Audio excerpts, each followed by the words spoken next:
Ma? Sino yan? Ba't mo yung kasama dito sa silid ni Papa? Ano ginagawa nyo? Lucas, hindi. Kung ano man yung iniisip mo, nagkakamali ka. May pinag-uusapan lang kaming importante nitong si Glenn. Nag-uusap?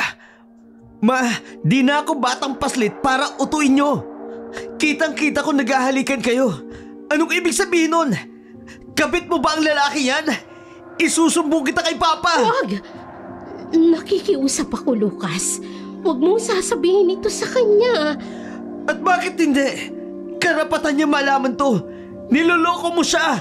Pinagtataksilan mo si Papa. Naku, hindi anak. Magkaibigan lang talaga kami nitong si Glenn.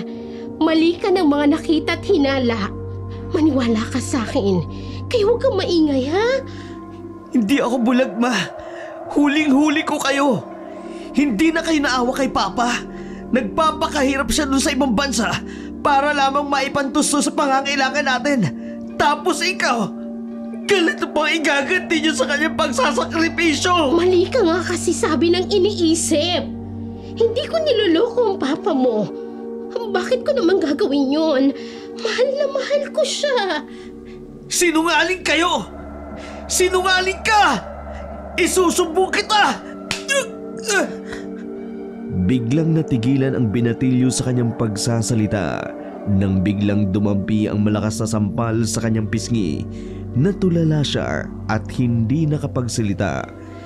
Ilang segundo rin siyang hindi nakapag-react, ngunit unti-unting nakararamdam ng init at kirota ang kanyang pisngi. Doon pa lang tila nag-uunahan na ang pagdaloy ng kanyang mga luha. Biglang rumagasa ang iba't ibang emosyon, galit, kaba, takot at sakit. Sige, magsumbong ka para tuluyan ko ng hiwalayan ng Papa mo. Huwag mo akong subukan, Lucas. Pag sinabi kong manahimik ka, itiko mo yung bibig mo. Nagkakaintindihan ba tayo? Pero mali ang ginagawa niyo. Anong alam mo sa tama at mali pagdating sa pakikipagrelasyon, ha? Bata ka lang. Sinasabi ko sa'yo, ha? Subukan mo lang na magsumbong sa Papa mo sa kahit sinong kamag-anak niya. Malalagot ka sa akin. Hindi lang yan ang matitikman mo. Bakit kayo ganyan magsalita? Bakit parang kayo pa ang galit? Gayong kayo yung gumagawa ng kababuyan dito sa bahay ni Papa. Aba talagang matigas ang bungo mo, ano? Hindi ka pa nagtanda sa ginawa ko sa'yo? Sagot ka pa rin ng sagot! Anong gusto mo? Gusto mo patahimikin na kita ngayon din? Oo, nagtataksil nga ako sa iyong ama. Pero hindi ko kasalanan yon. Kasalanan ito ng iyong ama dahil mahirap siya. Mahina siya. Hindi niya kayang ibigay ang pangangailangan ko nang hindi siya lumalayo. Anong klaseng asawa yon? Kaya makinig ka sa akin, Lucas. Makinig ka. Patawarin niyo ko. Pero hindi ko magagawa yan. Hindi ko kayo susundin. Hindi ko rin nahayaang ma-impluensyan mo si Marco sa mga kasinungalingan niyo. Si Papa Esteban lang ang ama namin at wala nang iba. Hindi kami papayag na maging parte ng pamamahay natin ang lalaking kasama mo! Talagang matigas ka na, ha? Halika, palalambutin ko yung ulo mo. Halika! Lumapit ka rito. Kinagalit mo talaga akong bata ka! Nang madampot nga ni Rena ang kapiraso ng malaking kahoy, agad niyang pinagpapalo at pinaghahampas ang musmus sa pangangatwiran nito. Panay naman ang sigaw at pagmamakaawa ng bata, ngunit dahil sa galit na nararamdaman ng kanyang ina, ipinagpatuloy lang nito ang walang habas na pagpalo. Tama na! Tama na, Ma! Kulang pa yan, Lucas! Kulang pa yan! Hindi na po. Ang sakit na po. Ano? Susuway ka pa? Kukontrahin mo pa ba ako? Hindi na po, Ma. Tama na po. Sakit-sakit na po. Nagpatuloy ang ina sa pambubugbog sa anak, samantala nasa tabi lang ang lalaki at prenteng nakaupo yun sa sofa ng bahay nila Pinanunood lang nito ang pagpaparusang ibinibigay ng ginang. Dahil sa ingay, nagising na si Marco.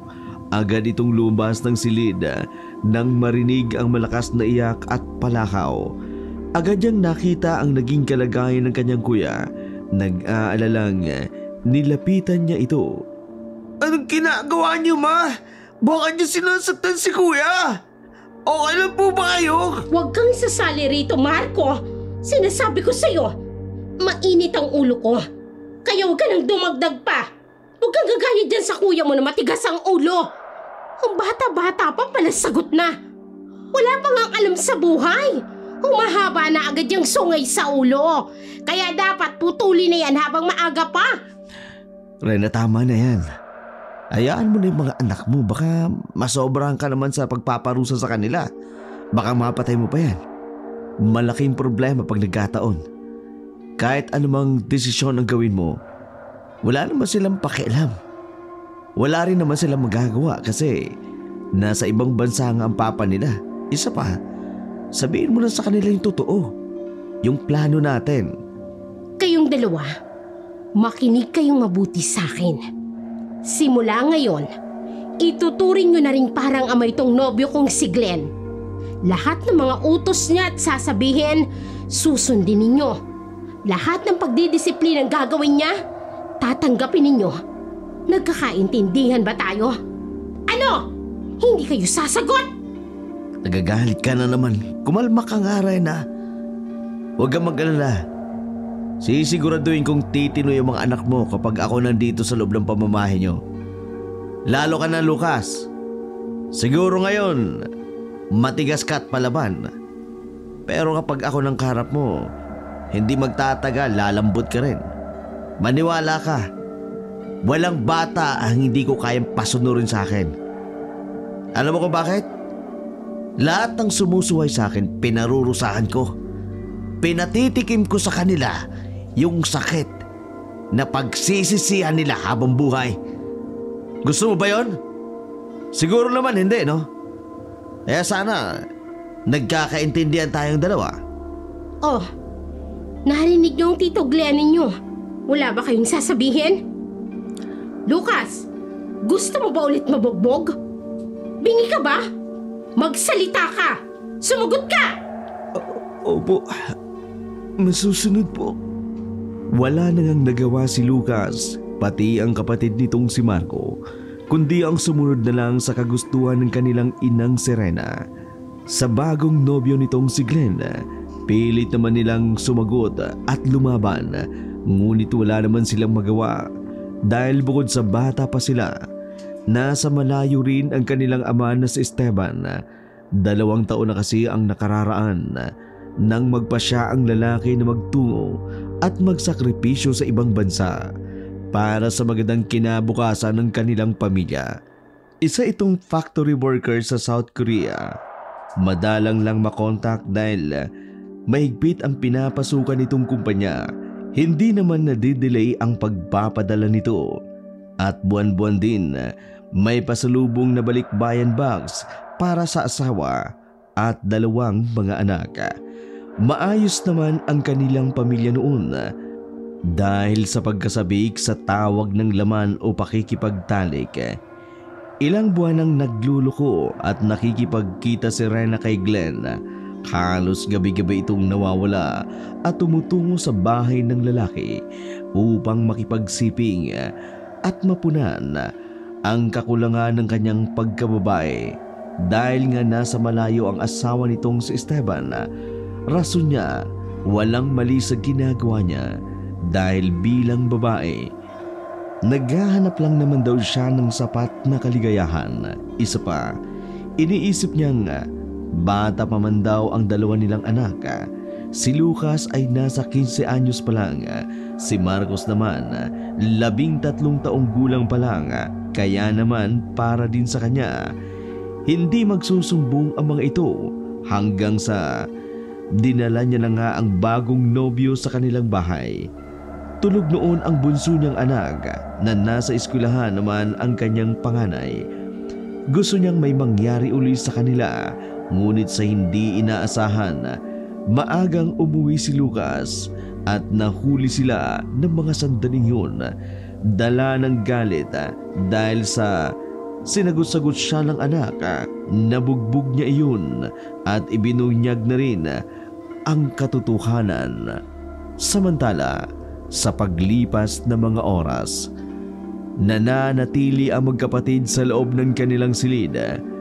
Doon ay gamit ang bulak at gamot, marahang nilinis si Lucas ang kanyang mga sugat sa buong katawan na bunga ng pambubugbog ng ina. Hindi maiwasan ng isa na makaramdam ng lungkot at pagtataka dahil sa mga nasaksihan kanina. Kuya, magkakaroon na talaga tayo ng bagong papa, no? Hindi na ba mahal ni mama si papa? Di ba nagtatrabaho lang naman siya at uuwi rin siya sa atin? Hindi natin kilala yung lalaking dinala niya rito. Kaya naman kahit kailan, hindi natin siya ituturing na ama. Makinig ka sa akin, Marco. Babalik si Papa. Babalik ang tunay at nag-iisa nating ama. Ano mang sabihin ng lalaki na yun na nakita mo kanina, wag na wag ka makikinig sa kanya. Kung mag-utos man siya, okay lang. Pero pag may ipinagawa siya sa atin na alam mong mali, wag na wag kang susunod sa kanya. Naiintindihan mo ba ako? Ano pag nagalit siya sa akin? Paano kapag pati ako saktan ni mama? Ganyan ginawa niya sa'yo. Sinaktan ka ng sobra. Para kang hindi tunay na anak. Kapag naulit yon, pupunta tayo kay Lola. Kahit malayo, aalis tayo. Magtutungo tayo ron para sabihin sa kanila ang nangyayari sa atin. Sa ngayon, makisama na lang muna tayo. Pero kapag hindi naging maganda ang kalagayan natin, yun na ang naisip kong paraan. Tsaka, huwag mo nang isipin ang nangyari sa akin. Sabi nga ni Papa, ano man daw yung mangyari, mama pa rin natin siya. O mapalong mo na ako masaktan. Minsan may dahilan naman eh. Hindi ko nga lang maintindihan ngayon kung anong dahilan ni Mama. Lagi na lang nating isipin na tama si Papa Esteban. Sana kuya, umuwi na si Papa. Sana bukas, dumating na siya. Para hindi na natin makasama ng matagal yung nobyo ni Mama. Nakakatakot kasi siya eh. Lalo na nung pinagbantaan niya tayo. Para kasing totoo. Kung nandito sana si Papa, hindi niya sasabihin sa atin yun. Hayaan mo, kapag nagkaroon ng pagkakataon na makausap natin si Papa, hindi ako magdadalawang isip na sabihin sa kanyang lahat. Bahala na magalit si Mama kung magkataon. Ang mahalaga, malaman ni Papang niloloko siya ni Mama. Huwag ka nang matakot. Basta, sundin mo lang bilin ko. Oo kuya, lahat naman ng mga maling gawain ni Tito, sasabihin ko kaagad sa'yo. Kapag pinagalitan ako o sinaktan, sasabihin ko rin sa'yo. Sige, aasahan ko yan ha. Kailangan nating magpakatatag. Sa ngayon, tayong dalawa lang ang magkakampi. Si Mama, isipin mo na lang. Lucas! Marco! Kakain na! Kanina pa kayo dyan sa kwarto. Balak nyo bang magutom at magpakamatay? Ayos lang naman kung ganon. Para wala na rin akong iisipin at aalagaan pa. Bilisan nyo na! Lumabas na kayo riyan! Bakit ganun magsalita si Mama kuya? Dati naman, ang bait-bait niya sa atin. Ano kaya nangyari sa kanya? Huwag mo nalang isipin yun. Pasok na lang sa kanong tenga tapos lalabas sa kaliwa. Halika na. Sumabay na tayo sa pagkain sa kanila. Baka lalong magalit si Mama sa atin. Lumabas na nga lang ang magkapatid at naupo sa lamesa. Bago kumain, magdadasal na sana si Lucas, ngunit agad siyang pinuna ng lalaki. Isang bagay na labis niyang ipinagtaka. Sandali pa siyang napatingin sa bunsong kapatid. Pati na rin sa inang, wala malang kahit anong reaksyon. Hindi kasi sila sanay na hindi nagdarasal bago kumain. Simula ngayon kapag kasama niyo ko at kumakain tayo sa isang lamesa, ayaw na ayaw ko nakikitang nagdarasal kayo ah. Bakit? Para magpasalamat sa Diyos? Isang nilalang na hindi niyo pa nakikita? Naniniwala na kayo? Isang malaking kalokohan. Pero ito po ang palagi namin ginagawa. Hindi naman po kailangang makita para maniwala. Kaya nga po may pananampalataya. Dahil sa pamamagitan nun, alam mong naririnig ka ng Diyos. Ano bang hindi malinaw sa'yo, Lucas? Hindi ba't sinabi ko na at sinabi ng mama mo kanina na susundin niyo ko? Lahat ng sasabihin ko at ipag-uutos ko. Bakit sa pagdarasal hindi kayo makasunod? May utak naman siguro kayo para umintindi, di ba? Pero yun po ang turo ng Papa sa amin. Lahat ng mga bagay na natatanggap natin, ipagpasalamat natin sa Diyos. Dapat ipanalangin at ipagpasalamat. Papa mo may sabi nun, hindi ako. Bakit? Nasaan ba papa nyo? Di ba nasa ibang bansa? Nasa malayo? Di na babalik yun. Ako na ang nasa harap ninyo ngayon. Kaya ako nang susundin nyo. Hindi naman ikaw yung Papa namin. Babalik si Papa. Uuwi siya.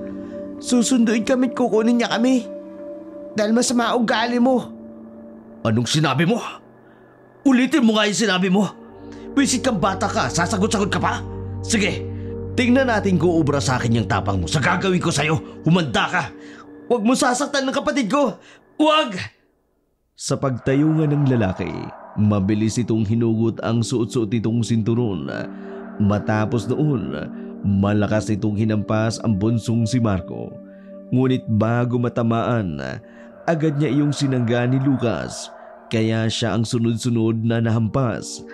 Upang masigurado na hindi masasaktan ang kanyang kapatid, niyakap niya iyon ng mahigpit at sinulo ang bawat hampas at galit ng isa. Gusto mong pati ikaw lagi masasaktan? Sige, pagbibigyan kita. Makikita niyo kung sino ang taong binabastos niyo at hindi niyo sinusunod. Tama na po. Huwag niyo kami sasaktan. Nagmamakaawa po kami sa inyo. Mama, tulungan niyo kami. Pigilan niyo siya. Aray ko. Sige, bugbugin mo yan, Glenn. Kapapalo ko pa lang yan kanina pero hindi nagtatanda. Bigyan mo ng leksyon ng matutong sumunod at gumalang sa'yo. Yun nga ang ginawa ng lalaki. Mas nilakasan pa nito ang paghampas sa likod ni Lucas na patuloy ring niyayakap ang kapatid na si Marco upang hindi ito masaktan. Nasa harapan pa man din ng pagkain o grasya ay walang awa at galit na galit ang lalaki sa pinagagagawa nito hanggang sa tuluyan na nga mapadapa sa sahig ang magkapatid. Sa loob ng ilang minutong iyakan at sigawan, yun lamang ang naririnig. Nang makaramdam ng pagod mula sa pambubugbog, sa wakas tumigil na rin ang lalaki. Si Lucas naman kasama ang kapatid at napasiksik at napadikit sa dingding ng kanilang bahay. Nanginginig ito at patuloy pa ring lumuluha. Sa susunod nababastusin niyo pa ako. Ususuwayin niyo ako sa mga utos ko sa inyo. Hindi lang yan na matitikman niyo sa akin. Sinasabi ko na, di ba? Ang batang pasaway, pinarurusahan ko. Akala niyo mabait ako? Hindi! Mas matindi ako magalit kesa sa mama niyo. Isa pa, ayoko na maririnig ang pangalan ng papa niyo. Huwag na huwag niyo siyang babanggitin. Dahil kapag nangyari yun, bubugbugin ko ulit kayo. Nagkakaintindihan ba tayo? Ano? Wala na naman kayong naririnig. Tinatanong kayo ng Tito Glenn ninyo. Opo. Nasa ganong posisyon at sitwasyon pa rin ang magkapatid hanggang sa matapos ang pagkain ng dalawa. Nang pumasok na mga yun sa silid, saka lamang tumayo sina Lucas upang kumain na rin. Sa paglipas ng mga minuto, tahimik lamang sila sa pagkain. Maga pa rin ang mga mata. Mababaka sa mukha nito ang sakit at pagtitiis dahil doon. Hindi mapigilan ni Marco ang mapaiyak at magturan sa kanyang kuya. Kuya, pasensya ka na. Hindi ko mapigilan sarili ko. Nasagot ko si Tito Glenn. Dahil doon, imbis na ako, ikaw pa yung nasaktan niya. Pasensya ka na dahil sa akin, nagkaganyan ka. Marco, okay lang yun. Huwag ka mag-alala. Ayos lang naman ako. Ang mahalaga di ka nasaktan na lalaking yun. Hindi ako papayag na dumampi ang mga kamay niya sa'yo. Handa akong saluhin ang galit niya. Maprotektahan lamang kita. Yun na kuya, dahil sa akin nasasaktan ka. Bangako, hindi na mauulit yun. Hindi na ako sasagot o susuway pa kay Tito Glenn. Para hindi ka nabugbugin pa. Hindi na ako gagawa ng mga bagay na ikakapahamak mo. Kuya, ang sakit-sakit eh. Akala ko, papatayin ka niya ng anina. Taan na, Marco. Huwag mo nang isipin yun. Mamaya, marinig ka pa nila at magalit na naman sila. Huwag ka na umiyak. Kumain ka na. Maaga tayong matutulog para hindi tayo magkaroon ng interaction sa lalaki yun. Mahirap na. Mamaya, kung ano naman ang pagbawal niya, tapos hindi tayo susunod, magagalit na naman siya. Ubusin mo ning nasa plato mo. Habang nagpapatuloy sa pagkain, hindi maiwasan ni Lucas ang mag-isip ng malalim. Naalala niya naman ang mga nangyari. Gusto niya mang lumuha dahil sa sakit na nararamdaman. Pinipigil niya iyon dahil ayaw nitong ipakita sa kapatid ang kahinaan niya. Gusto niyang maging malakas sa harap nito. Kaya naman, lagi niyang sinasabi na huwag na nitong isipin ang mga nangyayari. Pero sa loob-loob niya, sobrang sakit na. Matatanggap pa niya ang pananakit ng ina dahil kadugo niya iyon. Pero ang masaktan sa kamay ng ibang tao, yun ang hindi niya matanggap. Lalo na ang mapagmasdang pinanunood lamang siya ng kanyang ina. Hindi siya makapaniwala. Nagagatong pa ito imbis na ipagtanggol siya. Pagsapit ng hating gabi, mula sa malalim na pagkakatulog, nagising ang bunsong si Marco. Nakarinig kasi siya ng mga yapak sa kanilang sala, kaya naman napatayo na rin siya upang tingnan kung may tao roon. Sa kanyang pagsilip sa pintuan ng kwarto, nakita niya ang isang lalaking alam niya na ang nobya ng kanyang ina. Dahan-dahan iyong lumabas ng kanilang bahay. Kahit madilim na ng mga sandaling yun, nakita niyang nanlilisik ang mga mata nito na animoy nagkulay pula. Sa labis na kuryosidad, sunod na sumilip ang bata sa bintana. Sa silid na iyon na bahagyang nakabukas, doon ay nakita niyang nagtungo ang lalaki papunta sa malawak na gubat. Matapos noon, ilang minuto, hindi niya ito nakita pang bumalik. Nagpasya na lamang siyang mahiga muli at kalaunay dinalaw na rin uli siya ng antok. Kinabukasan, maagang nagising ang magkapatid dahil sa mga sigawan at iyakang naririnig mula sa labas ng kanilang bahay. Sinabihan sila ng kanilang ina na huwag munang lalabas, kaya naman nagpasya na lamang sila na sumilip sa bintana ng kwartong yun. Doon ay natanaw nila ang isang matandang babae na bitbit ang walang buhay nitong apo. Ipinagsisigawan nitong may sumugod sa kanilang aswang at ito ang pumatay sa kanyang apo. Akala lamang daw niya panaginip lamang ang lahat nang makarinig siya ng sigaw na may humihingi ng tulong. Pero apo niya pala yun. Labis ang naging pagdadalamhati ng matanda. Madaling napuno ang kalsada ng mga tao. Grabe ang sinapit ng apo mo, Manang. Bakit ganyan ang itsura niya? Anong klaseng tao ang gagawa niyan sa kanya? Napakasaklap! Nakakatakot! Tiningnan ng matanda ang ginang at muling ipinagpilitan niyang hindi tao ang may gawa noon, kundi aswang na gumagala sa kanilang barangay. Biglang nagtalo-talo ang kanilang kuro-kuro ng mga taong nakikiusyoso. May naniniwala at meron namang hindi. Nabalot ng katatakutan at pangamba ang puso ng mga taong nakapaligid.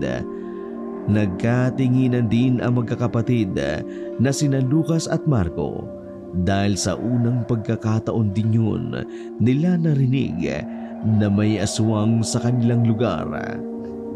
Aswang? Imposible naman yon, Manang. Sa tanan ng buhay ko, hindi pa ako nakakakita ng aswang. Gawa-gawa lamang yan bilang panakot.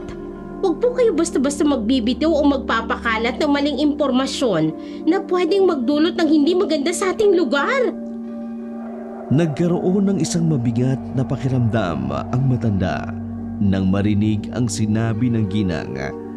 Alam niya at sigurado siyang aswang ang may gawa noon sa kanyang apo. Ipinakita niya sa lahat ang bangkay ng kanyang apo at tinanong ang lahat kung naniniwala ba sila. Nagawa-gawa lamang niya ang lahat. Nakipagmatigasan ito na hindi yun gagawin ng isang normal na tao. Sigurado umano siya na aswang nga ang gagawa nun sa kanyang apo. Binalaan niya ang mga tao na mag-iingat upang hindi nila sapitin ang sinapit ng kanyang apo. Lalong umugong ang mga bulong-bulungan. Kanya-kanya ang haka-haka ng mga tao at karamihan sa kanila sang-ayon sa matanda na aswang nga ang pumatay sa kanyang apo. Nang suriin kasi nila ang katawan nito, makikita roon ang kalunos-lunos na sinapit ng dalaga. Butas ang tiyan nito at wala na roon ang lamang loob. May mga kagat din ito sa liig. Alam nilang hindi galing sa kung anumang mabangis na hayop. Marami rin itong kalmot ng mga kamay, sa binti, buong muka, dahil halatang nanlaban sa nilalang na umatake rito. Huwag kayong basta-basta bubuo ng kahit na anong konklusyon. Mga kapitbahay, hindi natin alam. Malay ninyo, kagagawan lang yan ng kung anong hayop. Eh kung hindi man hayop, baka tao lang din ang gumawa niyan. Baka naman nangulang sa alak o di kaya naman adik. O baka naman ikaw. Hoy, imposibleng aswang. Walang aswang sa lugar natin. Nagalit ang matanda sa sinabing iyon ni Rena. Dahil doon, nakatanggap ito ng maraming mura at sinabihang huwag maging bulag sa katotohanan. Ipinatawag ng ilang tao ang kanilang kapitan at gayon din ang punerarya upang sunduin ang bangkay ng apo ng matanda. Sumisigaw at umiiyak na ito. Humihingi ng hustisya para sa kanyang apo. Hindi niyo po ako naiintindihan, Manang. Mali po ang magkalat ng takot dahil... Rena, tama na yan. Halika na, doon na tayo sa loob. Huwag mo na ipilit ang panig mo. Hindi ka niya papakinggan. Hayaan mo siya magluksa muna. Gusto ko lang naman sabihin na hindi totoo ang aswang. Huwag kayong matakot. Huwag tayong magpapadala sa maling balita at haka-haka lamang. Hayaan natin ang mga alagad ng batas ang magsiyasa tungkol dyan. Walang aswang. Ay, bahala kayo kung sinong gusto niyong paniwalaan. Matapos sabihin iyon, sabay na nga bumalik ang dalawa sa loob ng tahanan nila. Doon ay nakasalubong nila ang magkapatid na nagtataka at animoy, maraming katanungan sa isipan at gustong sabihin, lalong-lalo na si Mateo. Hindi niya maiwasang pagmasdan ang lalaking nobyo ng kanyang ina. Iniisip niya, nagkataon lang nga bang lumabas ito ng hating gabi at kinabukasan May namatay at pinanghihinalaan pang aswang ang may gawa noon. Gusto sana niya magtanong, kaso nga lang iniisip niya na baka magalit na naman ito at masakta na naman ang kuya nitong si Lucas. Kaya naman ng mga sandaling yun, itinikom niya na lamang ang kanyang bibig. Oh, kayong dalawa, huwag kayong gagala ng gabi, ha? May pumapatay at kung ayaw nyo mabiktima, manatili kayo rito sa loob ng bahay. Totoo po ba yung sigaw ng matanda? May aswang po ba sa baryo natin? Totoo po ba sila, ang mga aswang? Nagbibingi-bingihan ka na naman ba, ha, Lucas? Hindi mo ba narinig yung mga naging sagot ko sa matanda? Ang sabi ko, walang aswang. Walang dapat na ikatakot dahil hindi naman sila totoo. Para sa akin, tao lang ang may gawa nun. Tao ang sumugod at pumaslang sa apo niya. Ang tanda-tanda na naniniwala pa rin sa mga aswang. Nakakainis. Bakit po parang pinipilit niyo po na tao yung pumatay sa apo ng matanda? Bakit parang sigurado kayo na kahit hindi niyo naman po nasaksihan ang mga nangyari? Hindi naman po tayo sigurado kung tao ba talaga o aswang may gawa nun. Mama, paano po kung totoong aswang? E di, nagmukha po kayong sinungaling yan. Ang aga-aga, Lucas. Talaga bang ginagalit mo na naman ako, ha? Hindi ka talaga nagtatanda, no?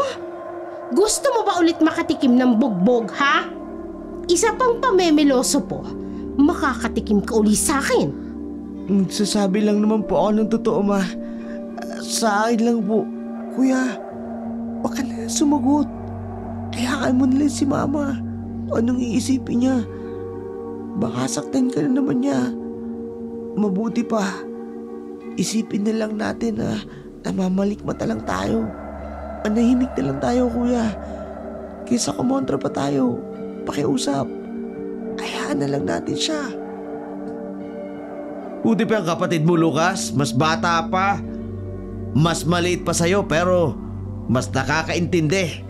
Kahit isang salita lang. Eh sana ganyan ka rin. Kapag pinagsasabihan ka, nakikinig ka at magtitino ka. Matanong ko nga lang din. Wala ba kayong pasok ngayon? Kesa nakikipagtalo kayo sa amin. Bakit hindi kayo mag-asikaso ng mga sarili nyo? Ang babata nyo pa pero mga tsismoso na kayo. Bilisan nyo na! Kilos! Yun na nga ang ginawa ng dalawa. Nakinig na lamang din si Lucas sa bunso nitong kapatid upang hindi na maulit ang pamamalo sa kanya. Matapos mag-asikaso, nagpaalam na sila upang pumasok sa eskwelahan. Ilang kilometro pa kasi ang lalakarin nila, kaya naman nagmamadali at malaking hakbang na rin ang ginagawa nila. Habang binabaybay nila ang daan, kapansin-pansin ang pananahimik ng batang si Marco. Hindi katagalan, nagtanong na rin ito kay Lucas. Dahil ilang minuto na silang naglalakad, hindi pa rin ito nagsasalita. Ang tahimik mo ngayon, may problema ba? May gusto ka bang sabihin? Meron. Hindi ko lang sigurado, kuya. Okay lang yun. Sabihin mo sa akin. Baka matulungan kita at maintindihan ko pa yung iniisip mo. Tungkol saan ba yan? Saan nangyari ba kahapon? Kung oo, ulitin ko. Wag mo nang isipin yun. Lilipas din yun. Hindi yun tungkol sa nangyari kahapon. Tungkol sa nakita ko kagabi. Nung bigla akong magising. Kagabi? Bakit? Anong nakita mo? May sasabihin ako. Pero mangako ka, kuya, ha? Hindi mo to tatanungin o sasabihin kahit kanino. Lalo na kay Tito Glenn. Kinakaba naman ako sa sinasabi mo. Pero sige, pangako, wala akong ibang pagsasabihan. Agad niyang isinalaysay ni Marco sa kanyang kuya Lucas ang mga nakita nito. Ang paglabas ng nobyo ng kanilang ina sa hating gabi patungo sa madilim at malawak na kagubatan. Pati ang maari nitong koneksyon sa biglang pagkamatay ng apo ng matandang umiiyak kanina. Sa tingin mo kuya, nagkataon lang kaya yun?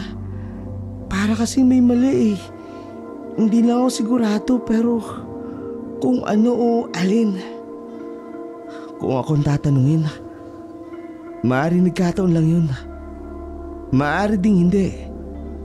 Dahil sa mga sinabi mo, siguro sa ngayon, kailangan nating mas maingat at maging mapagmatsyag. Bukod sa hinalang yan, kailangan din natin mag-iingat. Dahil kung totoo may aswang, delikado nga yung maglalabas ng gabi. Sa susunod, sabihin mo na uli sa akin ha. Kapag nakita mong lumabas uli si Tito Glenn, gisingin mo ko para malaman natin kung saan siya pupunta. Kung may kinalaman nga ba siya o wala. Sige kuya, bukod dun, may isa pa pala akong gustong sabihin. Sa tingin ko tama ka. Tungkol sa pananalita ni Mama kanina, parang ang pinipilit niyang hindi aswang may kawanon. Para bang may pinagtatakpan siya? Dapat nga natatakot siya kasi alam mo na, aswang na yung pinag-uusapan doon. Kaya nga eh, napansin ko, ang laki na ipinagbago ni Mama.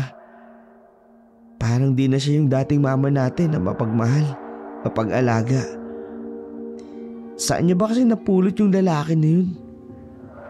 Di hamak naman na mas magandang lalaki si Papa. Hindi ko maintindihan bakit niya nagustuhan ng lalaking yun. At hinahayaan niya lang saktan tayo. Tapos napapansin ko, palagi siyang galit. Nakakatakot na si Mama ngayon. Kung sakaling iba siya o kuya, nasaan na yung tunay nating mama? Ibig kong sabihin, ibang-iba na siya. Siya yung nakilala nating mama pero may pagbabago sa pagkatao niya. Hindi kaya may ginawa yung lalaki sa kanya kaya nagkakaganon siya ngayon? Hindi lang ako sigurado. Basta, kailangan talaga nating mag-ingat at magmatsyag. Lahat ng mapapansin mong kakaiba, sabihin mo kaagad sa akin. Mukhang may mali nga. Hahanapin natin ang mali na yun. Sa mga tinuran ni Lucas, tumango naman ang isa. Makalipas ang halos isang oras na lakaran, narating na nila ang kanilang eskwelahan. Pagsapit ng hapon, nag-abang na si Marco sa isang waiting area. Doon kasi hinihintay ang paglabas ng kuya para sabay na silang umuwi ng hapon na yun. Makalipas ang ilang sandali, napalingon ang bata sa kanyang likuran mula sa isang pagtapik at nagulat siya dahil sa nakita. Naruroon na kasi ang lalaking nobyo ng kanilang ina. Nakangiti iyon, ngunit ang mga mata ay nakatingin ng masama. Ano pong ginagawa niyo rito? Susundin niyo po ba kami? Palabas pa lang po ng classroom si kuya eh. Hindi ako narito para sunduin kayo. May mga itatanong lang sana ako. Ang gusto ko, sumagot ka ng tama at magsabi ka ng totoo. Sige po, ano pong itatanong ninyo? May mga narinig kasi ako. Ang sabi nila, nakita mo raw ako lumabas kagabi. Bukod doon, ano pang nakita mo? Huwag kang magsisinungaling. Di ba sabi ng papa niyo, masama ang nagsisinungaling? Ngayon, sagutin mo ang tanong ko. Opo, nakita kita kagabi na lumabas. Pero pagkatapos nun, wala na ako ibang nakita. Kasi nakatulog na ako eh. Sigurado ka? Yun lang ba ang nakita mo? Sige, kung yan ang sagot mo, wala na akong magagawa. May isa pa akong tanong. Pinangihinalaan mo ba na may kinalaman ako sa pagkamatay ng dalaga? Ang apo ng matanda? Bakit niyo po natanong yan? Paano? Hindi niyo pa ako kilala. Iniisip mo pa lang, nalalaman ko na agad. Bago pa pigkasin ang bibig mo. Malakas ang pangamoy ko at pandinig. Ang aking paningin at ang aking panlasa. Pati ang aking pandama. Lalong-lalo na ang aking isip. Huwag na huwag kang magkakamali na pagbintangan ako. Dahil kung magkataon, baka sumunod kayong mamatay sa baryo ninyo. Ibig sabihin, may kinalaman kayo roon? Ikaw ba ang pumatay sa babae? Wala akong sinasabi.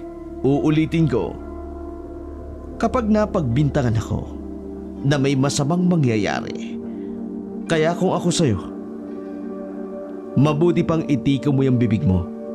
Alam mo ba, para sa akin, naniniwala ako na ang batang madaldal dapat pinagbubo. Marco! Nandiyan nga pala. Tara, umuwi na tayo. Nang lingunin ng nanginginig na si Marco ang tumatawag, nakita niya ang Kuya Lucas niya ito na papalapit na sa kanya. Nang muli niyang ibalik ang tingin sa lalaking kausap, muli siyang nagulat at nanlaki ang kanyang mga mata dahil wala na ito roon. Para itong bula na biglang naglaho sa loob lamang ng ilang segundo. Inilibot niya pa ang kanyang paningin upang hanapin ang lalaki. Ngunit hindi niya na iyon matagpuan, kaya naman naging palaisipan sa kanya kung totoo ang nakausap niya ito na nagbabanta o namamalikmata lamang ba siya sa mga sandaling yun. Ngunit isa lamang ang sigurado niya, natatakot siya sa mga sinabi ng lalaki, kaya naman pinili niya na lamang na itikom ang kanyang bibig kahit alam niyang base sa mga sinasabi nito, may kinalaman iyon sa pagkamatay ng apo ng matanda. Oh, bakit parang nakakita ka ng multo? May gusto ka na naman bang sabihin? Ikwento mo habang wala pa tayo sa bahay. Wala kuya. Tara na, umuwi na tayo. Baka abutin pa tayo ng dilim sa daan. Di ba nga, delikado kung gagabin tayo. Kaya mas maganda makauwi tayo ng mas maaga at makabalik tayo sa bahay. Makalipas muli ang ilang oras, nakabalik na nga sila sa kanilang tahanan. Bago makapasok ng pinto, narinig nilang kausap ng kanilang ina ang amang si Esteban sa cellphone. Nagkatinginan silang sabay na napangiti. Mukhang yun na kasi ang pagkakataong hinihintay nila para masabi sa ama ang lahat ng nangyayari. Nang magpasya silang tuluyang pumasok, napahinto sila nang humarang sa harapan ng pinto ang nobyo ng kanilang ina. Isa sa mga alituntunin ko bilang bagong haligi ng tahanang ito. Bawal kayong makipag-usap sa papa nyo. Kapag tatawag siya, ang mama nyo lang ang kakausap. Maliwanag?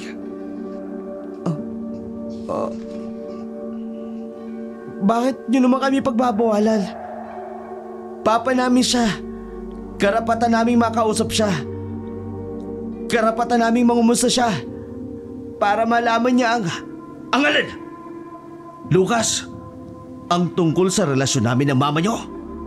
Sa tingin nyo ba papayag ako? Malamang hindi. Hindi ako papayag na malaman niya ang lahat. Gusto nyo bang magalit uli ako, ha, Marco? Gusto mo bang matuloy ang sinabi ko sa iyo kanina? Kung oo, sige. Kausapin niyo ang papa niyo. Tingnan ko lang kung kayanin niyo ang galit ko. Wala kaming paki sa mga sasabihin mo. Kailangan namin makausap ang papa namin. Kuya, sundin na lang muna natin siya. Huwag na natin galitin. Baka kung anong gawin niya sa atin. Natahimik si Lucas mula sa sinabi ng kanyang bunsong kapatid. Nabigla siya dahil imbis na sumalungat sa kagustuhan ng lalaki, tila tumiklop ito at natakot.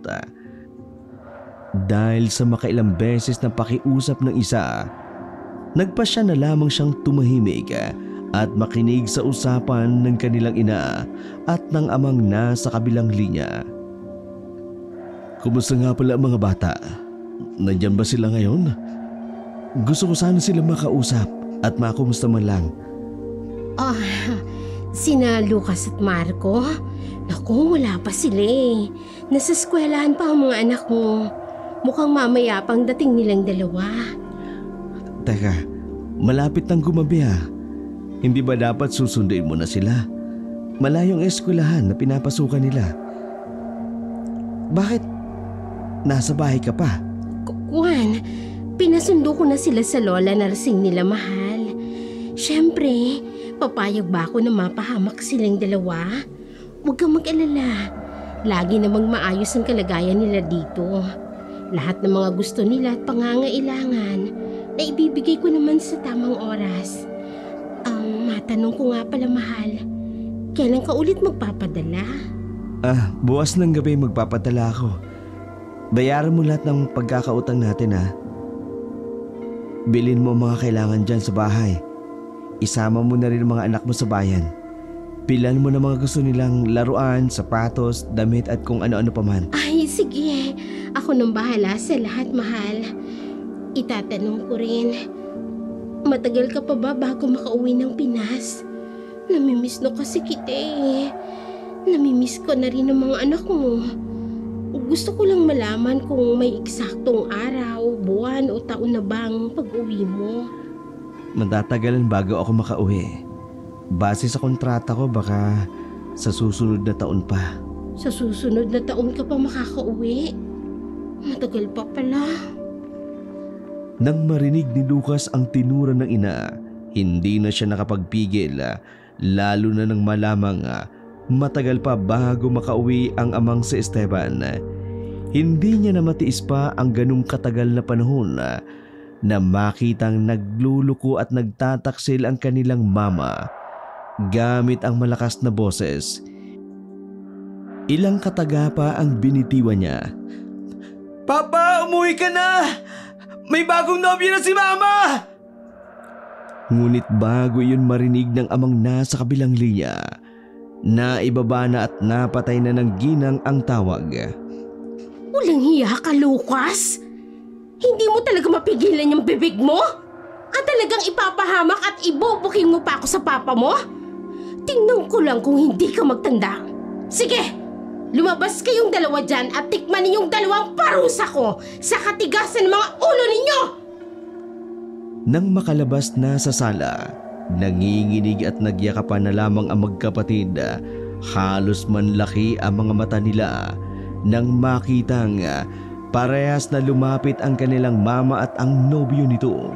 May mga dala silang pamalo at agad silang pinagpapalo sa iba't ibang parte ng kanilang katawan. Di pa nakontento, kumuha pa ng asin at munggo ang ginang at inilagay iyon sa tabi ng magkapatid. Luhod! Bilisan ninyo! Lumuhod kayo sa sahig! Mama, huwag niyong gawin sa amin to. Pakiusap po. Nagmamakaawa po ako. O ngayon, nagmamakaawa ka. Pero ayaw mo magtanda. Ayaw mo makinig. Kung sumusunod ka lang sana sa amin ng mama mo, hindi mo sana dadanasin yan. Magpapakabait ka sana. Yan lang naman ang gusto namin ng mama nyo eh. Sige, luhod! Luhuran nyo ang munggo at asin! Luhod! Nanatili pa silang sandali sa pagkakatayo ang dalawa. Kaya naman, lalong nagalit ang lalaki. Gamit ang hawak na kahoy, isa-isa niyang pinaghahampas ang binti ng dalawang bata. Dahil doon, umalingaw-ngaw ang sunod-sunod na pagsigaw at pag-iyak. Sa takot na baka hampasin uli at sabay-sabay na napaluhod ang magkapatid sa sahig ng may asin at munggo. Nang dumampi ang mga tuhod nila roon, naramdaman nila ang pagbaon nito sa kanilang mga tuhod. Halos tulo na ang laway at sipon ni Marco. At panay ang sabing masakit. Sabay nagmamakaawa ang dalawang bata. Ngunit sadyang bingi at naging bulag na din ang kanilang ina. Nanginginig sila at halos mapatumba. Muli silang hinampas ng lalaki. At sa pagkakataong iyon, ang kawawang si Marco ay di sinasadyang natamaan sa ulo. Nakaramdam ito ng labis na pagkahilo hanggang sa tuluyan na ngang mawala ng malay. Nanggigigil ako sa'yo! Ang tigas kasi ng karne ninyo! Tama na po! Bawa na po kayo sa amin! Pakiusap! Marco! Tama na! Wala na malay ang kapatid ko! Mama, tulungan mo si Marco! Awa mo na! Sinabi ko na kasi sa inyo, sumunod lang kayo at walang masasaktan. Pero nagmamatigas kayo. Wala kami magagawa kung hindi ang disiplinahin kayo sa ganitong paraan. Siguro naman ngayon sa pagkakataong ito magtatanda na kayo, no? Hindi nyo na uulitin ang pagsuway nyo sa amin ng mama ninyo. Masakit ba? Masakla bang maparusahan ng isang katulad ko, ha? Sinasabi ko sa inyo eh. Hindi lang yan kaya kong gawin sa inyo. Kapag umulit pa kayo isang beses pa, ipakikita ko sa inyo kung sino talaga ako. Marami pa mang maramdamang sakit at hapdi. Pinilit na ni Lucas na pagmasdan ang kanilang ina habang nagsasalita pa ang isa. Kitang-kita niya na tila natutuwa pa iyon dahil sa parusang dinanas nila. Tila ba wala na itong pakialam sa kanila. Kaya naman ng mga sandaling yun, alam niyang hindi na nila ito kakampi. Marahil hindi rin ito ang tunay nilang ina na nagluwal sa kanila at nagmahal ng buong buo. Hindi siya makapaniwala na kasabay ng bagong nobyo nila ay sasaktan silang magkapatid. Muli niyang tiningnan ang kapatid. Nakayuko iyon at nakapikit. Hinawakan niya iyon sa balikat.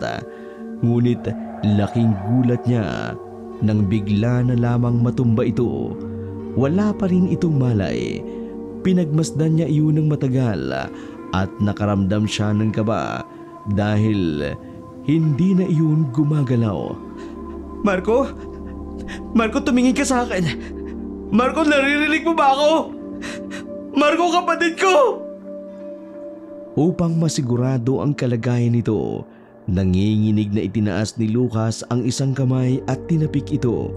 Ilang sandali pa bigla na lamang napahiga ang kanyang kapatid sa sahig dahil wala na pala itong malay. Dahil doon, napaalis siya at napaluhod bago mahawakan ang kapatid. Sunod-sunod na hampas at palo ang tumama sa kanyang tuhod. Umiiyak siya nang isiping walang pakialam sa kanila ang ina maski ang mapatay sila ng lalaki nito. Bumalik ka sa pagkakaluhod mo! Sinabi ko bang umalis ka, ha? Gusto mo bang hindi lang hampas ang matikman mo sa akin? Kapag sinabi kong bumalik ka, balik!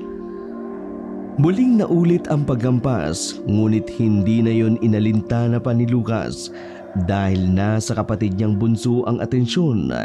Agad niya iyong iniangat at niyakap ng mahigpit. Tulong! Mga kapitbahay! Tulungan niyo kami! Papatayin nila kami! Talagang magmamatigas ka! Muli ay naramdaman niya ang malakas na pagpalo ng lalaki sa kanyang likod. Hanggang sa may tumama na rin sa kanyang batok. Nagdilim na ang kanyang paningin kasabay ng pagsuka ng dugo. Marami na siyang sugat na natamo at duguan na rin ang kanyang muka. Ngunit sadyang wala pa rin pakialam ang kanilang ina sa mga nangyayari. Unti-unti siyang nanghina hanggang sa tuluyan na rin siyang mawala ng malay habang patuloy pa rin ang pananakit ng lalaki. Ang mga kapitbahay naman nila walang kaide-ideya sa totoong nangyayari sa loob ng pamamahay. Wala silang pakialam Wala rin nagmamalasakit dahil alam nilang dinidisiplina lamang ng kanilang ina ang kanilang mga anak. Gayunpamay, inuna pa nila ang pagtsismisan ang buhay at pag-ibig nito kesa ang pakinggan ang paghingi ng tulong ng mga bata. Natutuwa pa silang pagkwentuhan ang lalaking nakitang kasama ni Rena. Pagsapit ng gabi, napamulat siya ng mga mata. Natagpuan niya ang sarili sa silid kasama ang kapatid na wala pa ring malay. Nangihina pa man at mahapdi ang buong katawan, agad niyang ginising si Marco. Napabuga naman siya ng hangin nang gumalaw iyon at nagmulat din ng mga mata. Bagamat grabe ang pinagdaanan, natuwa siya nang malamang buhay pa ang kanyang kapatid. Kuya, natatakot na ako.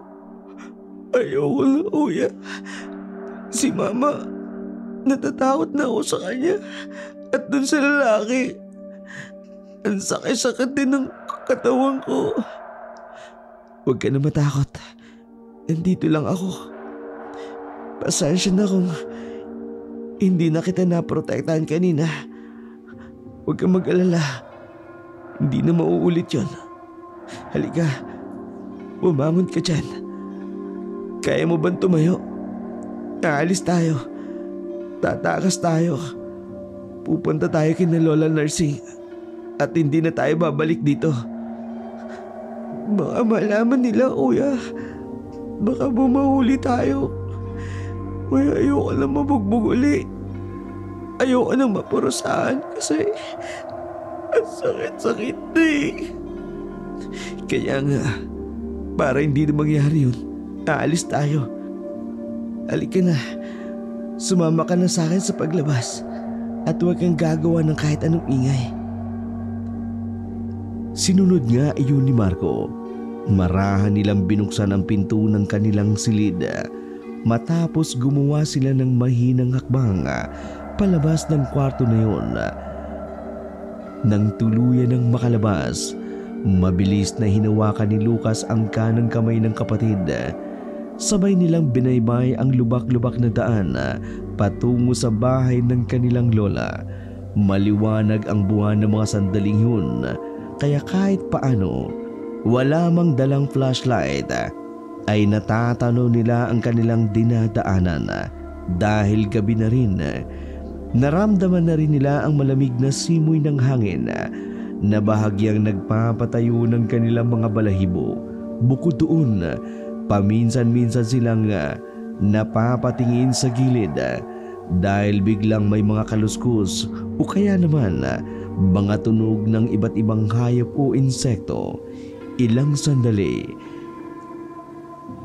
napayakap sa bewang ng kanyang kuya si Marco dahil kinakabahan siya at natatakot sa maaari nilang harapin mula sa ginawa nilang pag-alis at pagtakas.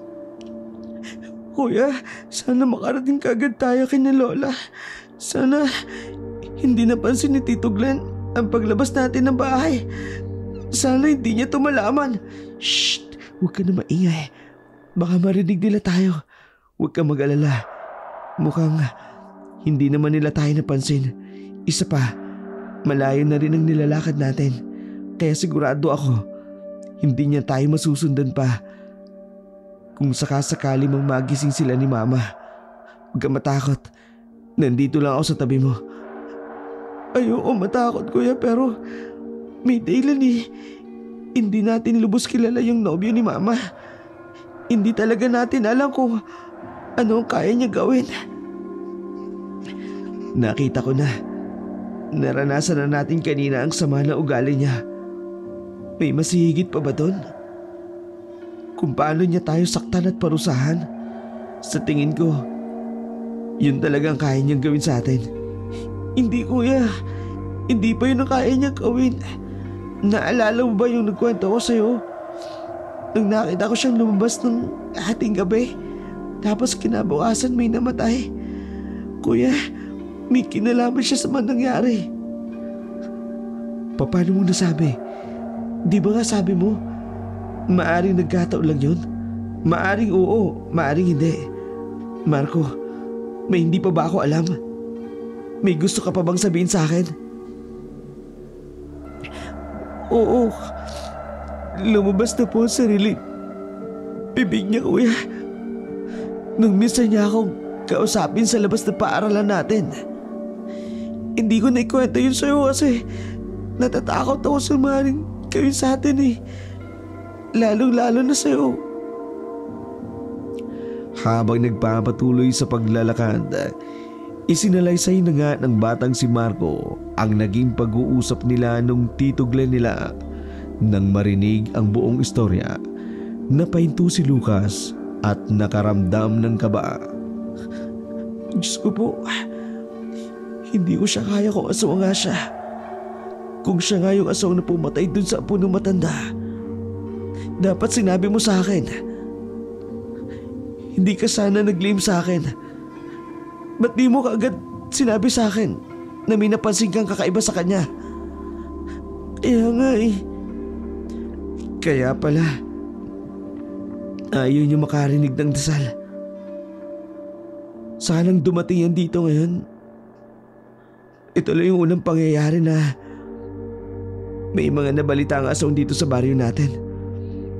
Sana panghinalaan siya ng mga tao. Natatakot ako sa kanya, Kuya. Anong gagawin natin kung... Huwag kang matakot. Kung kaya mo, medyo bilisan pa natin ang paglalakad. Lakasan mo ang loob mo. Makaliligtas tayo.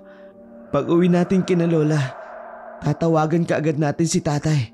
Sasabihin natin sa kanya ang totoo. Sasabihin natin kung anong masamang ginagawa ni Mama at ng nobyo nito. Nahihirapan na ako sa paglalakad, Kuya. Ang sakit-sakit na ng tuhod ko eh. Tingnan mo oh, may mga nakabon pang munggo. Ayaw ko, Loli. Maranasan to. Hindi na, Marco.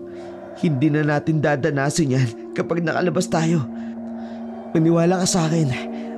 Magiging maayos din ang lahat. Taan na, huwag ka na umiyak. Si Kuya nang bahala sa'yo. Saka kapag nakarating tayo sa bahay ni Lola Nursing, magkakaroon tayo ng kakampi. Dahil wala na tayong aasahan kay Mama. Nilaso na nung lalaki ang utak niya. Parang di niya na tayo anak kung ituring niya. Parang aso na rin si Mama. Tama na po. Umuwi na tayo kay Lola. Hindi malabong mangyari yun, Marco. Kaya siguro lagi niyang kinakampihan ito. Dahil nahawaan na siya ng pagiging aswang nito. Tama ka, Marco. Kailangan nating makarating kaagad kina Lola bago pa maging huli ang lahat. Alika, magpatuloy tayo sa paglalakad.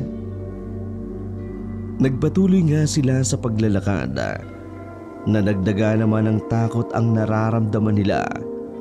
Pero pinipilit nilang alisin iyon sa sarili nila at iniisip na lamang nila na dapat makarating kaagad sila sa tahanan ng kanilang lola. Ngunit hindi pa man lumilipas ang 10 minuto, sabay silang napahinto at napasigaw dahil sa pagkagulat. Nagulantang sila dahil nasa harapan na nila ang taong gusto nilang iwasan, ang nobyo ng kanilang ina. Tila nauna pa iyon sa kanila at mukhang kanina pa nito alam na umalis sila at tumakas. Nakatayo iyon ng tuwid habang nakatitig ng masama sa kanilang dalawa. Nang makabawi sila mula sa pagkabigla, mabilis na nagtangkang umatras ang magkapatid. Ngunit mabilis ding kumilos ang nobyo ng kanilang ina at hinawakan ang braso ng panganay. At saan kayo pupunta? Anong oras na gabi na? Gumagala pa rin kayo? Hindi niyo ba narinig ang bili namin? Delikado ang gumala ng ganitong oras.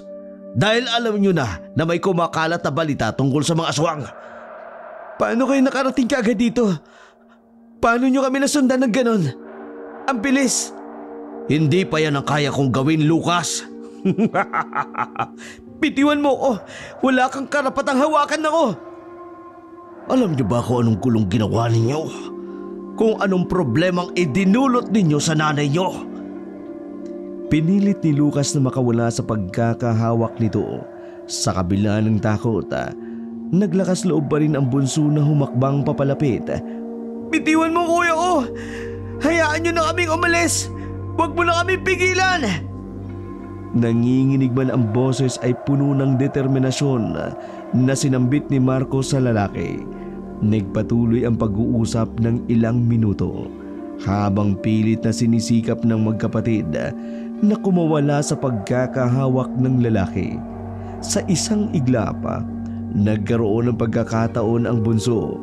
Kinuha niya ang isang malaking bato sa lupa at mabilis itong ibinato. Tinamaan ang nobyo ng kanilang ina sa binti. Napaluhod ito sa sakit at sa wakas nakatakbo ang magkapatid palayo. Ngunit hindi nila inaasahan ang biglang pagbabago nito ng anyo. Nanginig ang katawan nito at namaluktot iyon kasabay ng mga ungol na tila nasasaktan. Mula sa pagiging normal na tao, nagkaroon iyon ng maitim at makapal na mga balahibo. Nagkakulay pula rin ang mga mata, kasabay ng paghaba ng dila at pagtulis ng ngipin sa bibig. Ang nobyo ng kanilang ina na labis na nananakit sa kanila ay isa ng ganap na aswang. Sa kalagitnaan ng pagtakbo ng dalawa, may biglang humablot kay Marco. Isang mabalahibong kamay. Walang nagawa si Lucas nang biglang agawin nito ang kanyang kapatid. Paglingon niya, isang nakatatakot na nilalang ang nakita niyang humawak kay Marco. Bit-bit ang kanyang kapatid, gamit lang ang isang kamay nito. Ganun kalakas ang nilalang na nasa kanilang harapan. Sinasakal nito ang bata at kitang-kita ni Lucas ang pagbaon ng kuko sa liig ng kapatid. Huwag! Huwag mong gagawin yun sa kanya! Pakiusap! Nagmamakaawa ako sa'yo! Ako na lang kung gusto mo! Nakita ni Lucas ang luhang tumulos sa mga mata ni Marco. Nakaangat pa rin ang nakababatang kapatid. Habang hawak ito ng aswang, ay nakita niyang gamit ang kaliwang kamay nito ay ibinuka nito ang bibig ni Marco. Makalipas ang ilang segundo, ngumanga na ang aswang at mula roon tumulo ang malagkit na laway. Pumasok iyon sa bibig ng bata at sa hindi inaasahan, nanginginig at nangisay na animoy sinasaniban o napadikit ito sa malakas na boltahe ng kuryente. Nang binitiwan ito ng aswang, bumagsak iyon sa lupa na malugtot na akala mo'y nilalamig ng sobra. Nanlakihan ang mga ugat nito sa katawan, nangitim ang balat nito at sumuka ng kulay itim na likido. Tingnan mo ang kamandag at galit ng isang aswang. Tingnan lang natin kung hindi ka pa magtino dahil sa ginawa ko. Ikaw naman ang susunod, Lucas! Hindi ako papayag! Marco, pasensya ka na! Kailangan ko nang tumakas at makalayo! Biglang kumaripas ng takbo ang binatilyo. Alam niyang hinahabol siya ng aswang dahil sa mabilis na kaluskos ng kanyang naririnig.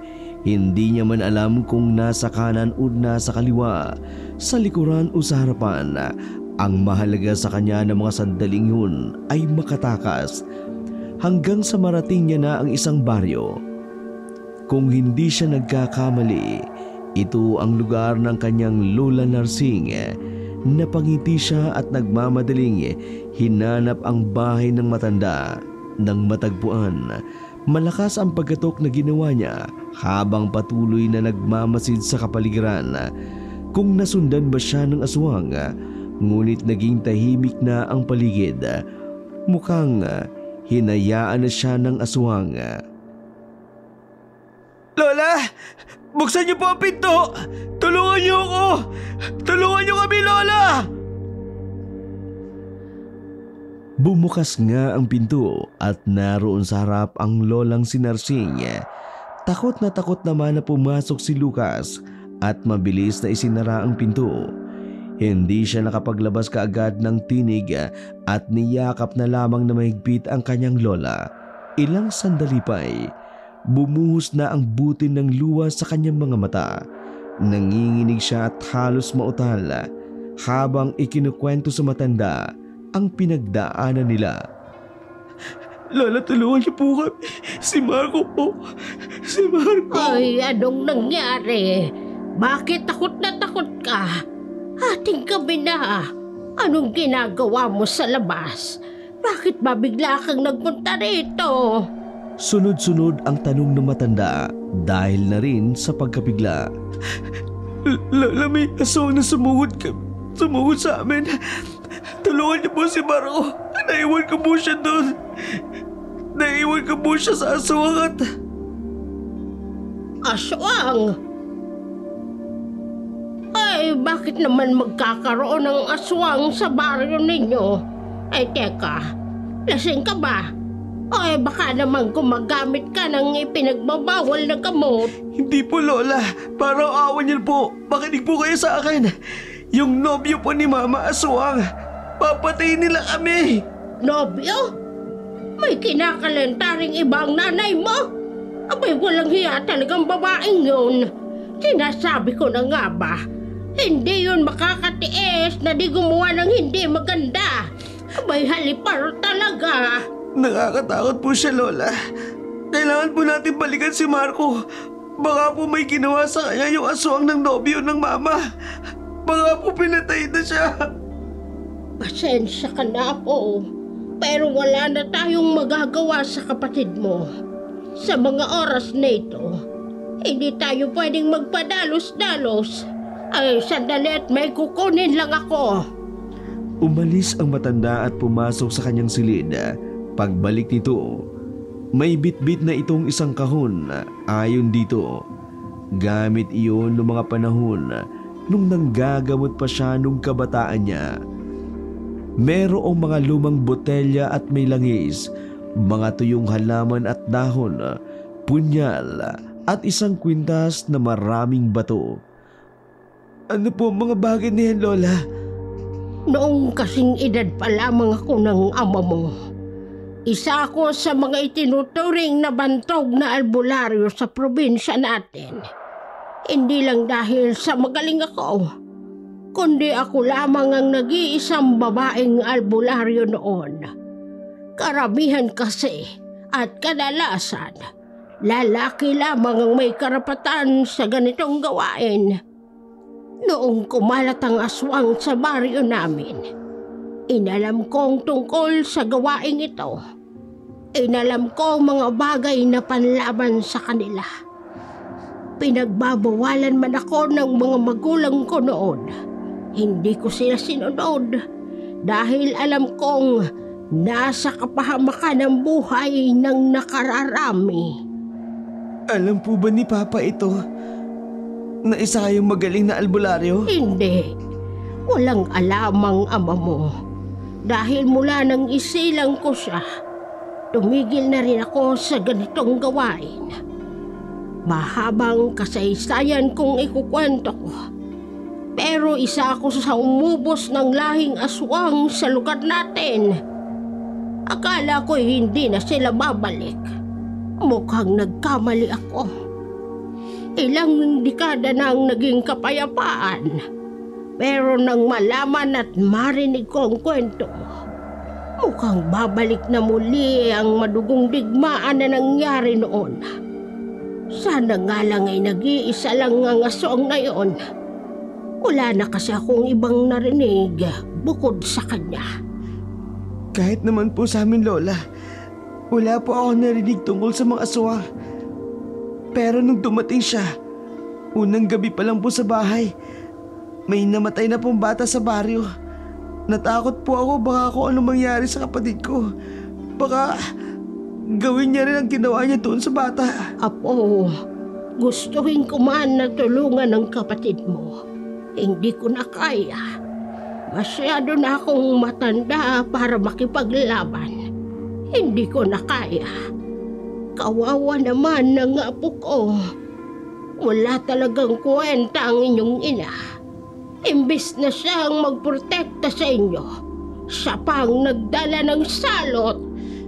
Humingi po tayo ng tulong. Hindi na, apo. Halika. Lumapit ka. Ito na lamang ang kaya kong itulong sa'yo. Halika. Tanggapin mo ang bagay nito.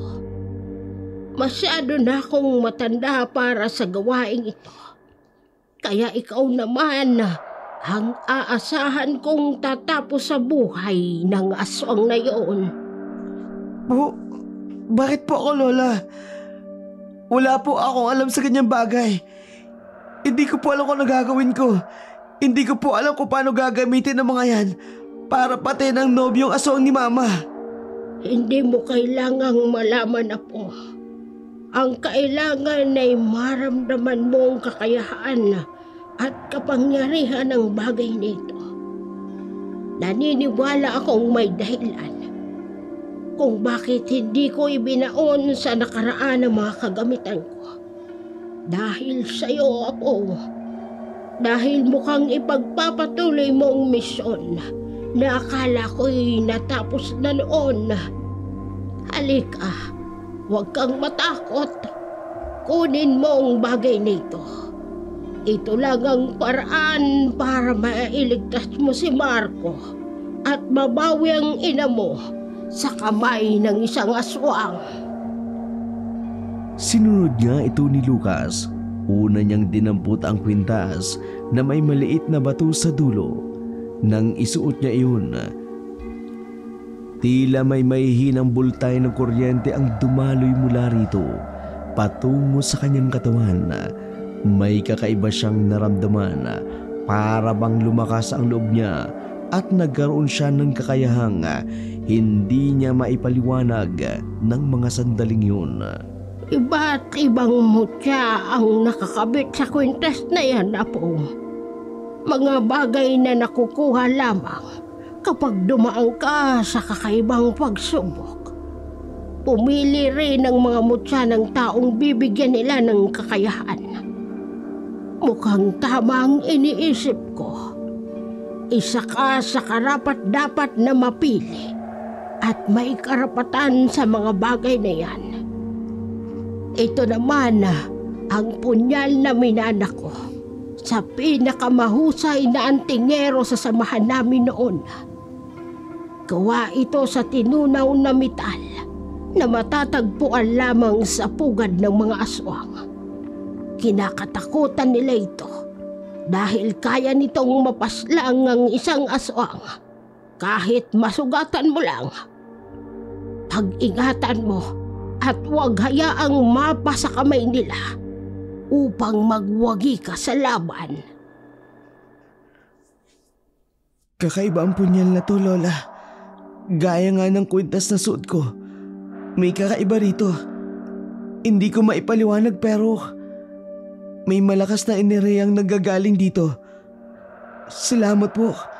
Pangako po, gagawin ko po ang lahat para mailigtas ang kapatid ko at mabawi si Mama. Sisiguraduhin ko rin na sa susunod na paghaharap namin, hindi na ako matatakot sa nobyo ni Mama. Hindi na ako matatakot sa aswang na yun. Ibuka mo ang bibig mo.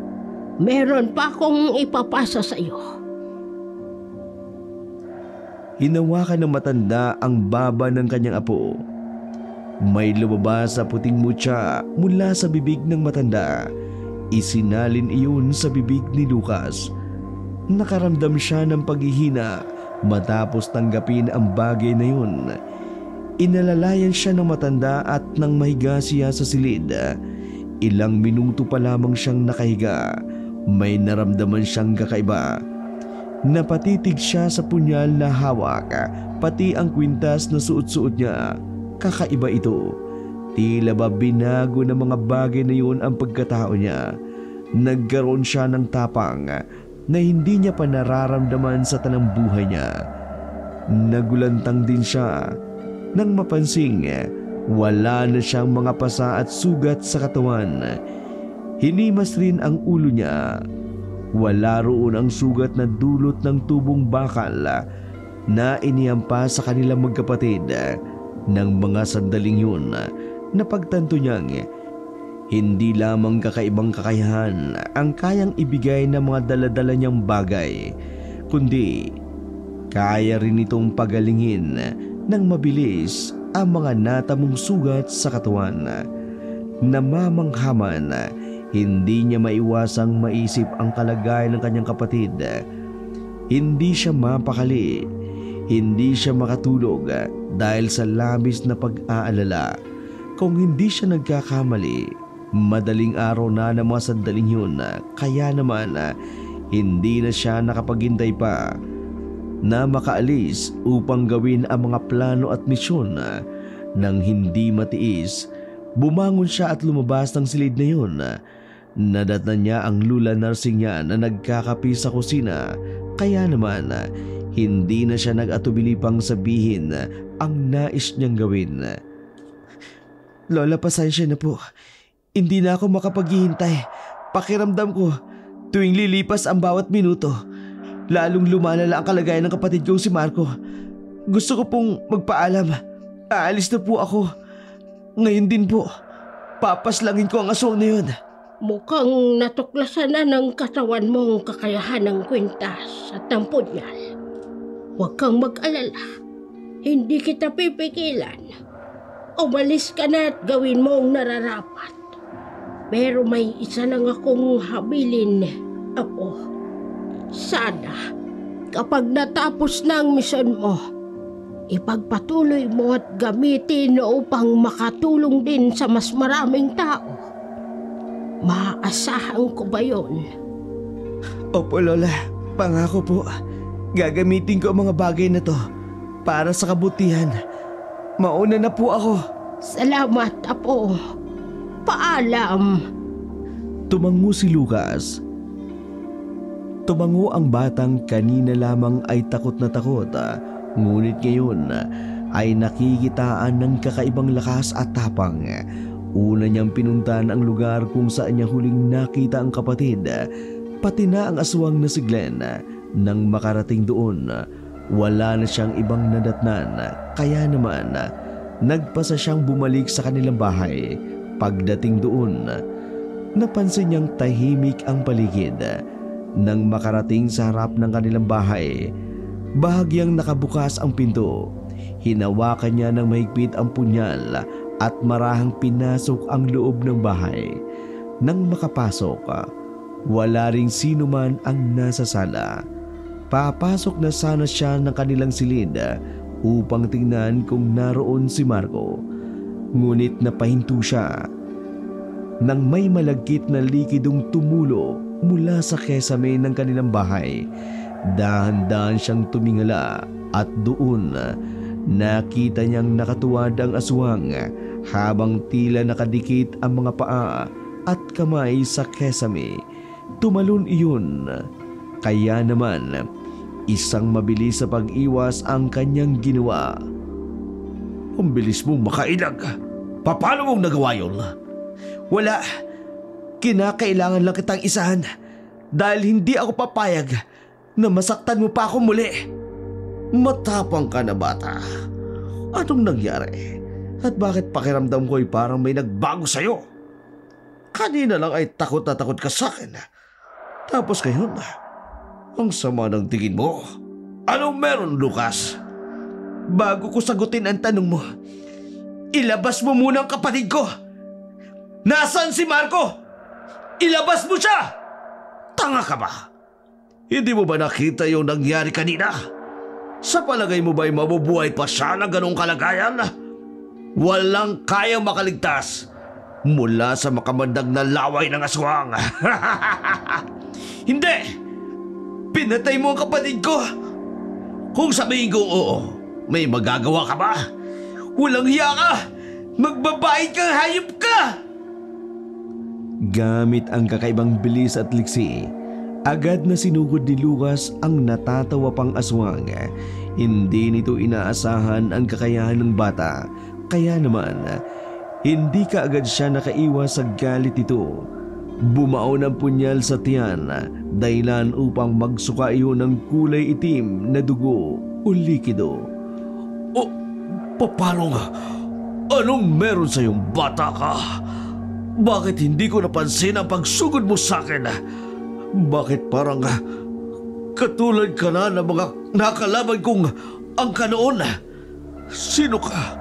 At anong bagay at kakayang meron ka ngayon? Bakit parang ikaw ngayon ang natatakot sa akin?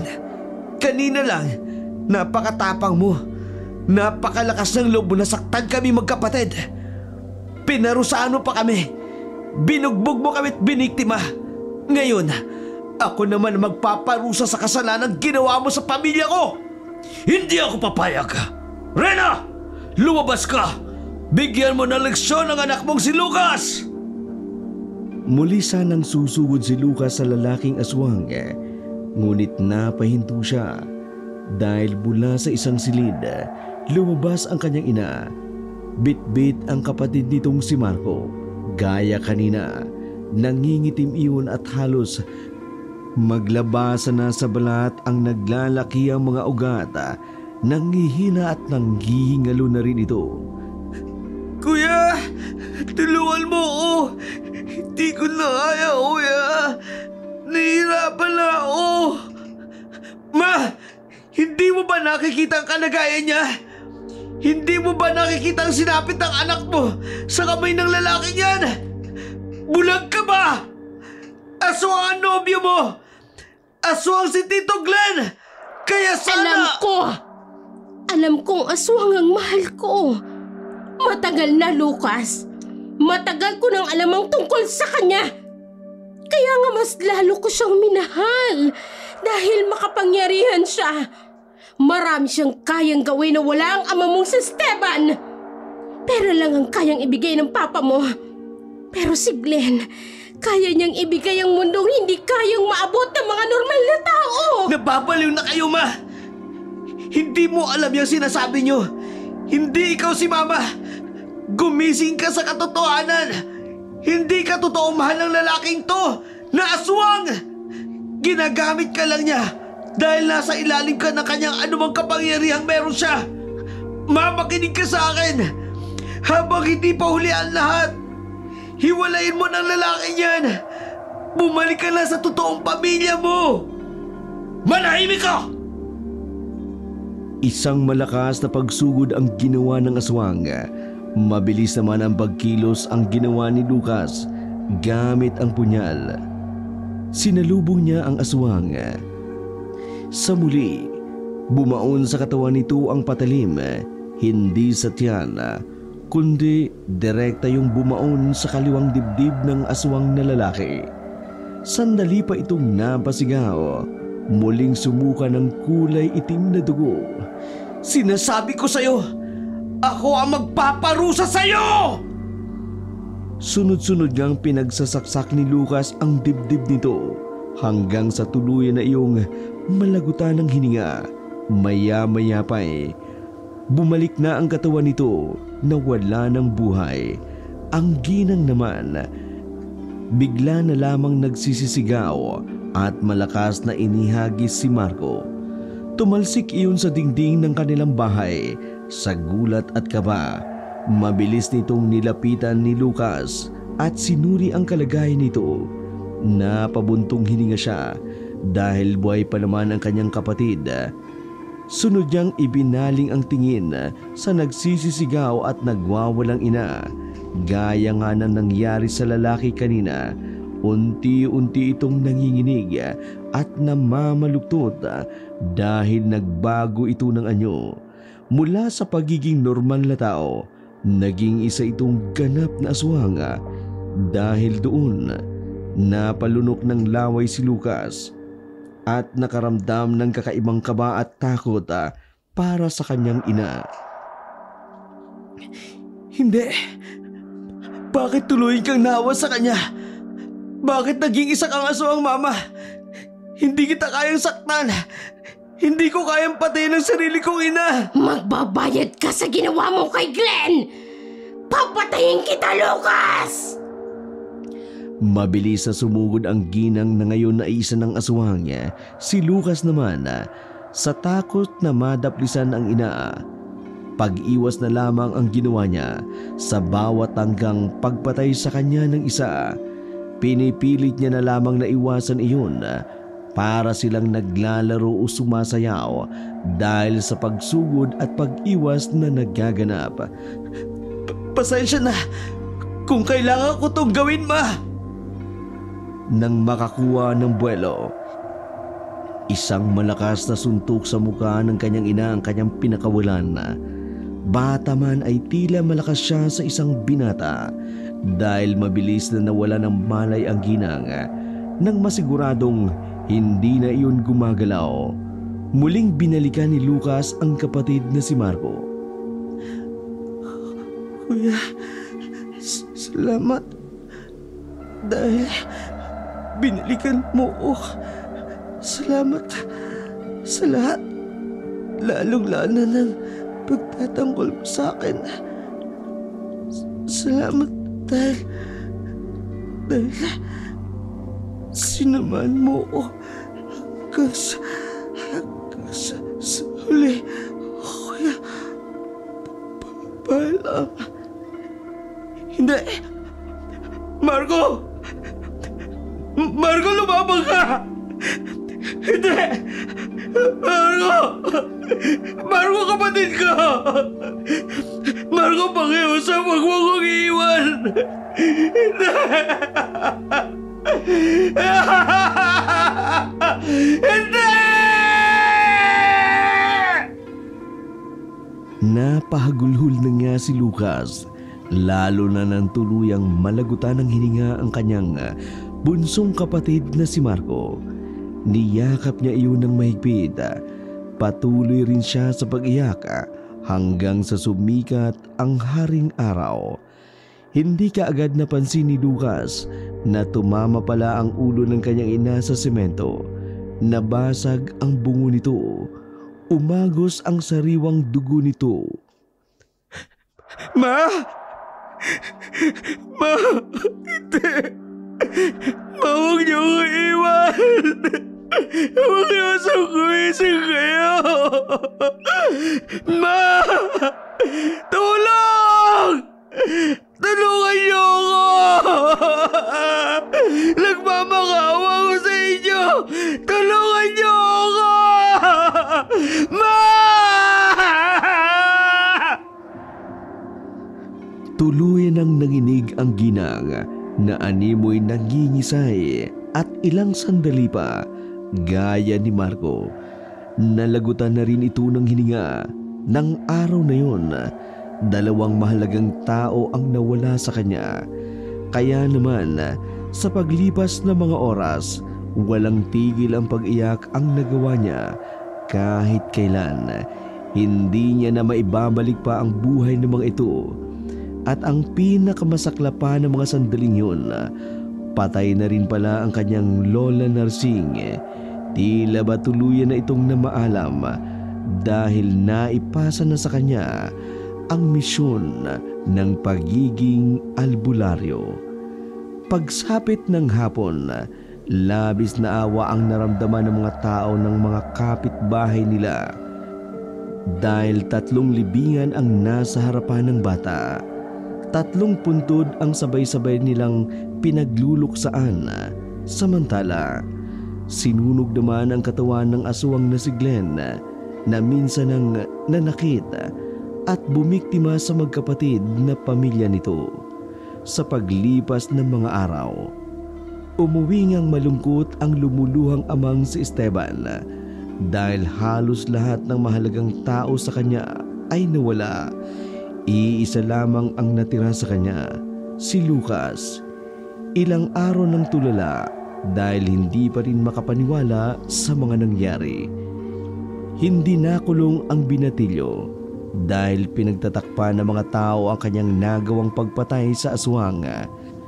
Pinalabas nila na ang kwento ay pinagnakawan sila at ang masamang tao ang may kagagawa ng pagkamatay ng kanyang ina at ng kanyang kapatid. Sa pagdaan ng mahabang panahon, tuluyan na ngang nagkaroon ng malawakang kapayapaan sa baryo, sa probinsya.